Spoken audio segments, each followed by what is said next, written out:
Vamos falar um pouquinho do comunista que está destruindo o Brasil, né? E da América Latina. Venezuela inicia investigação e deve pedir prisão de Milei. Prisão. Bom, isso quer dizer na prática, óbvio, guerra de narrativas, retórica, jogar para a plateia, e na prática, efeito concreto é que o Milei não vai poder pisar na Venezuela. Talvez no Brasil também não. Isso diz muito do Brasil. Fora isso, o Milei vai ser muito bem recebido nos Estados Unidos, na Europa, né? Já o Maduro não pode ir para lugar nenhum, só para o Brasil. Senão ele vai preso. Então, quem liga para o Maduro decretar prisão do Milei? Na verdade, a Argentina incomoda muito os comunistas do Foro de São Paulo, porque é aquela lembrança constante de que existe um caminho alternativo. E, claro, muito, muito melhor. Com liberdade e prosperidade contra a escravidão e miséria, que são os resultados inexoráveis do socialismo. Enquanto isso, o Lula finge não ver o que se passa na Venezuela. Relatório devastador da ONU comprova que a ditadura no país protagoniza uma das mais agudas crises humanitárias da história recente. E nem isso incomoda Lula, que fez lá um teatrinho mequetrefe, enganou meia dúzia de alienados e já voltou ao estado natural. Ninguém mais lembra do que aconteceu na Venezuela, todo mundo finge que vida que segue. Primeiro, porque o Maduro não virou ditador nessa última eleição. Ele já era, e antes dele, Hugo Chávez. Segundo, porque Lula sempre apoiou essa tirania. Não mudou nada. Terceiro, porque ele fez um teatrinho patético, chinfrim, só para jogar para a plateia globalista. Eu sou democrata, olha só, eu exijo os papeizinhos, porque afinal de contas a Venezuela tem um modelo que imprime um voto, então é mais seguro, é só ele mostrar a impressão do voto. Opa! Lula, o que você disse aí? Não, no Brasil não precisa, porque no Brasil temos o nosso TSE que quer exatamente fazer o que o Maduro faz sem batom na cueca. É ou não é? E a economia, enquanto isso, vai piorando, os números oficiais vão enganando, porque o Pokémon está lá para isso mesmo, e os funcionários do IBGE convocam um ato contra o Pokémon, porque ele tem feito viagens frequentes e excessivas num cenário de escassez financeira no órgão. Ou seja, falta grana para pagar os companheiros, enquanto isso o presidente fica curtindo a vida adoidado. Olha que daqui a pouco vão começar a denunciar alguns truques e malabarismos, hein, o Pokémon? Toma cuidado com esse tipo de coisa. Ainda sobre o Lula, temos uma ótima notícia aqui. Nicolas Ferreira, dando um furo de reportagem para o Braddock, né, nessa quinta-feira, disse que vai rolar algumas testemunhas naquele caso que não teve acordo, porque ele não aceitou, e queriam acordo, queriam que ele se desculpasse por ter chamado ladrão de ladrão. Ele não aceitou e vai rolar algumas testemunhas que eu também chamo Lula de ladrão. E se alguém me processar, em primeiro lugar eu vou mandar para Cuba que pariu, boa sorte. Em segundo lugar, eu também vou rolar as mesmas testemunhas, com gosto. Porque Alckmin é o meu maior parceiro nessa luta. Minha testemunha, acima de tudo, é Alckmin. Duvida que Lula seja ladrão? Chama o Alckmin, ora. Eu quero dar uma notícia aqui exclusiva para o Braddock, tá? Sobre o que você disse com relação a esse processo, é o seguinte: eu irei arrolar 3 testemunhas ao meu processo. 1, ministro Gilmar Mendes. 2, Temer. 3, Alckmin. Até mesmo porque todos já chamaram ou o PT de cleptocracia, ou Alckmin chamou já o de bandido, ou até mesmo o Temer, também que já chamou o Lula de bandido. Ou seja, serão as minhas testemunhas e eu vou arrolá-las com muita gratidão e espero que compareçam. Até mesmo porque, como você disse, né, pau que dá em Chico tem que dar em Francisco. Então, uma notícia aí que eu não consegui segurar e para todo o pessoal do Braddock aqui com exclusividade. Valeu, Nicolas. É isso mesmo. Continua chamando ladrão de ladrão e manda censor para Cuba que lhe pariu. Meus amigos, se esse cenário todo no Brasil assusta, não é para menos. Economicamente falando, o Brasil vai mal e vai muito pior do que números oficiais mostram, e já não é nenhuma maravilha. E o voo de galinha, que é baixinho, baixinho em altitude, muito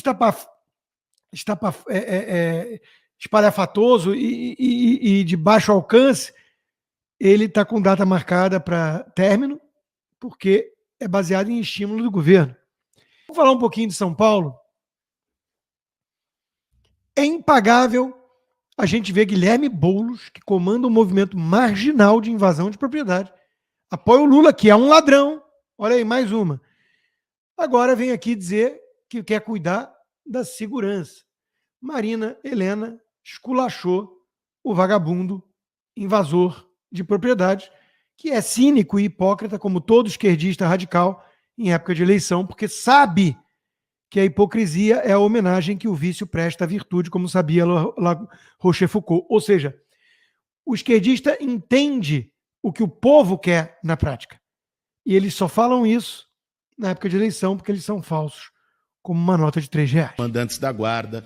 Então você não tenha dúvida, a relação vai ser muito tranquila, de muito respeito, inclusive porque eu vou dobrar o efetivo da GCM em São Paulo e valorizar os guardas. Vamos ao comentário da candidata Marina Helena. Gente, olha isso. Realmente isso é impagável. A gente conseguir ver o Guilherme Boulos, que comanda um movimento marginal de invasão de propriedade. Alguém, o partido dele, o PSOL, entrou no STF para garantir a saidinha dos presos. Também foi contrário a retirar as barracas que vendem drogas dentro da Cracolândia. Apoia o Lula, que é um ladrão. Boulos, agora ele vem aqui e fala para vocês que quer cuidar da sua segurança. Ele foi num desfile de escola de samba, em que pegou todos os policiais e vestiu os policiais de demônios. É assim que ele vê a polícia. Claramente essa esquerda que passa a mão na cabeça de bandido. Boulos, por que você gosta tanto de defender bandido? Maravilhoso. Marina Helena, para mim, tem sido a melhor candidata, já falei isso antes, já fiz essa minha análise, né? A que tem o melhor plano de governo também, com gente técnica que eu conheço por trás. Mas a verdade verdadeira é, a prioridade é barrar o comunista da prefeitura.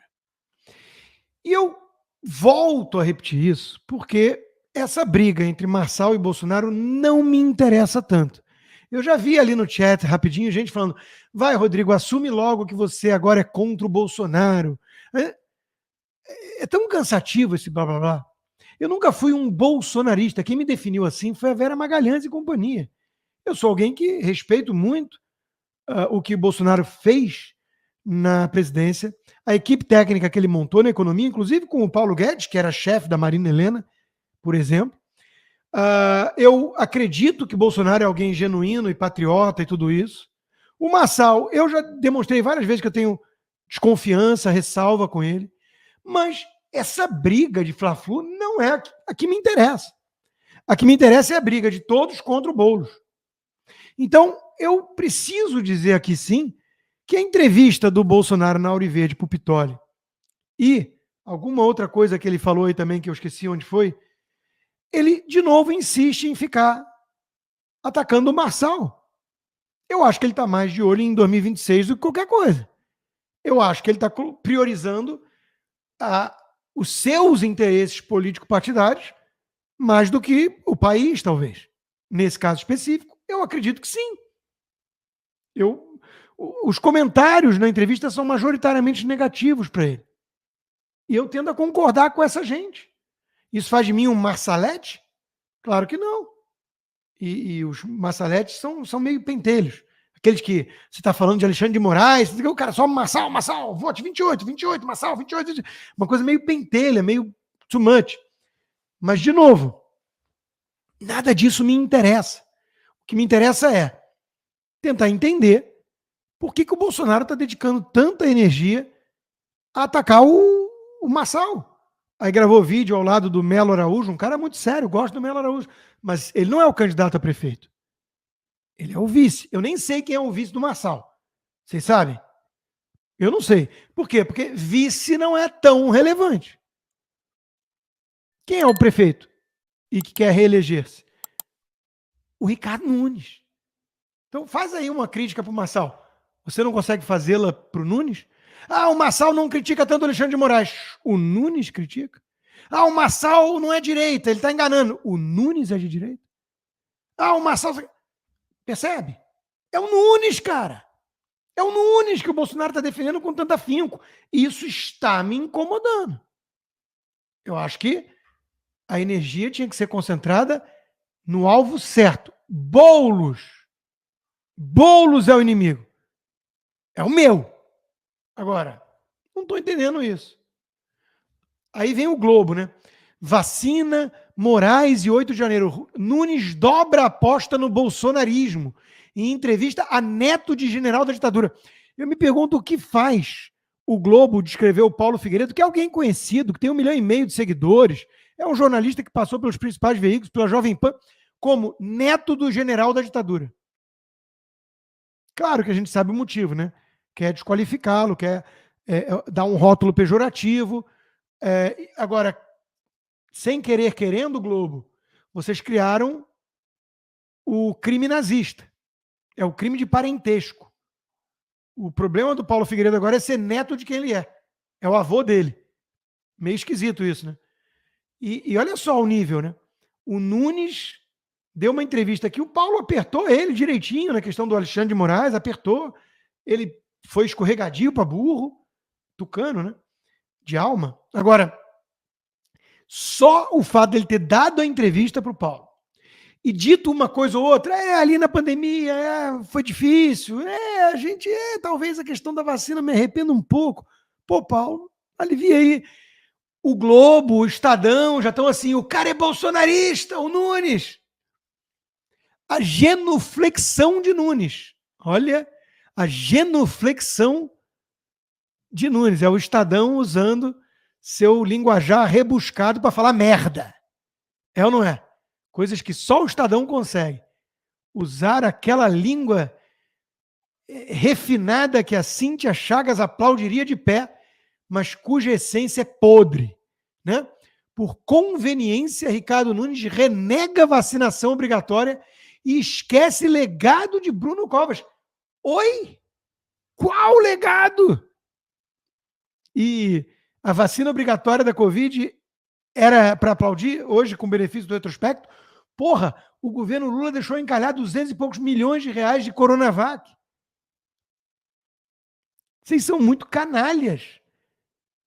Jornaleco tucano vagabundo, preocupado com o Nunes flertando com a direita para conseguir voto. E todo mundo sabe que o Nunes, no fundo, se sente muito mais à vontade no Estadão do que com o Paulo Figueiredo. Alguém tem alguma dúvida disso? Bolsonarização de Nunes desagrada a parte da campanha do prefeito. Aliados lamentam declarações contra a vacinação obrigatória. E quem é que vai estar no poder se ele for reeleito? Dica, dá uma olhada hoje. Como é que a prefeitura está hoje? Vocês acham que realmente vai ter espaço para bolsonaristas? Com um bando de abutre tucano? Com um bando de esquema? Com secretaria de educação que fala todos? Ah, Rodrigo, você está fazendo campanha para o Marçal falando isso. Não, se for o Nunes e o Boulos, tem que fazer campanha para o Nunes mesmo. Eu disse isso desde o primeiro dia. Eu só não estou entendendo, dentro da configuração de espírito patriótico, o Bolsonaro se dedicar tanto a bater no Marçal e não no Boulos. Só isso. A Paraná Pesquisas coloca Nunes em empate técnico com Boulos e Marçal um pouco atrás. Acredita quem quer. Eu até acho que o Marçal encontrou ali um platô. Por quê? Ele chegou com uma estratégia de provocar, boné, estilo descolado, Bukele, falar umas coisas para chacoalhar e tudo. Isso fez ele ficar conhecido, deu visibilidade, seduziu militância orgânica, gente que está cansada do sistema. Ele é um outsider contra um um bando de comunistas e uma imprensa podre. Isso dá atração, isso levou ele de 3% a 20%. Só que é difícil manter, porque isso tem uma base limitada que apoia esse tipo de coisa, nós, grosso modo, né? Para ele chegar no voto da mulher de classe média do subúrbio, como a gente diz nos Estados Unidos, né? Classe média trabalhadora, o moderado, o independente, mais alienado em política, que não necessariamente gosta desse estilo, aí é mais difícil. Então ele chegou ali num limite e a estratégia está, talvez, esbarrando nesses obstáculos. Eu sei que faz parte da própria campanha repetir que vai ser no primeiro turno, vai ser no primeiro turno. Não é provável que seja no primeiro turno. Vamos ver quem vai para o segundo turno. Agora, de novo, o cenário ideal para qualquer um de direita é que fosse para o segundo turno Marçal contra Nunes. Né? Eu estou achando que tem algumas pessoas que não querem o Marçal de jeito nenhum no segundo turno. Preferem o Boulos com o Nunes, com o risco de um comunista invasor de propriedade assumir a prefeitura. Aí não, né? Aí é esquisito.